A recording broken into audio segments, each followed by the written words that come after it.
Hi, today we're going to check out how to record a full stack, Marshall full stack with two cabs, and how to really, pick up the full sound of the stack, which is quite not trivial how to do it. If you're too close, then you will not only hear, some speaker, and it will not be a balanced tone with all the complexity of the full stack. And if you're too far away, the room will be too dominant. So today I'm going to use my Superlead full stack here at home. Actually, I'm going to use the Fryette power station to attenuate it, so it's going to be really low volume, which is needed here in the flat. Then I'm going to record it at different distances from the full stack, and then I'm actually going to use an isolated track of Ace Frehley's guitar at their first live album, the Juice track. So I'm using the EQ curve of the Ace's guitar on the Juice track, and I'm going to EQ match that to all these different distances, and because I think that's my benchmark tone.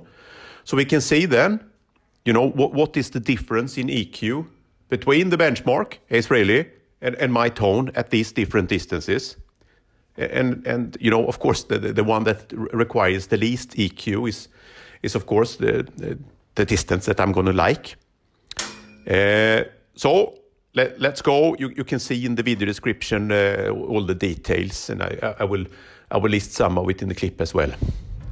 Let's go.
So you could see that at basically 1.5 meter distance, it required the least post-processing in terms of EQ to sound like Ace Frehley's track on Juice.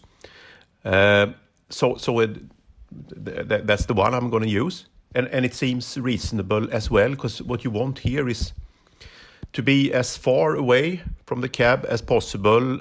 So it's equal or equidistance to all the speakers. It's impossible, of course, but as much as possible, but not too far away. You could probably calculate the optimal distance, but it is, of course, also connected to the room, how live the room is, and this is a very live room. So if you back more than that, I think there is. The sound is not direct enough, so there will be too much delay in it then. So that 1.5 meter, I think, sounded like, the Alive 1 recordings. The interesting thing is that the EQ matched tone at 270 meters sounded like Alive 2 to me, because I think it's a kind of a little bit more aggressive, little bit more brittle and more distant tone. I thought that was kind of interesting. Then in this full stack, it's got Blackbacks, 6 Blackbacks and 2 JBLs. So it's an all or 8 ohm speakers actually.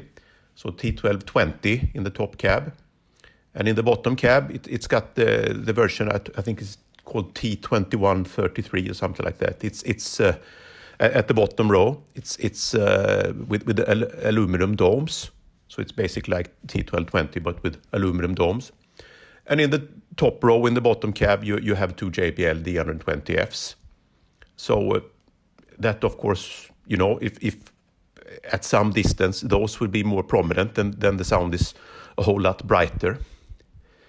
Well, I think that this was kind of useful, because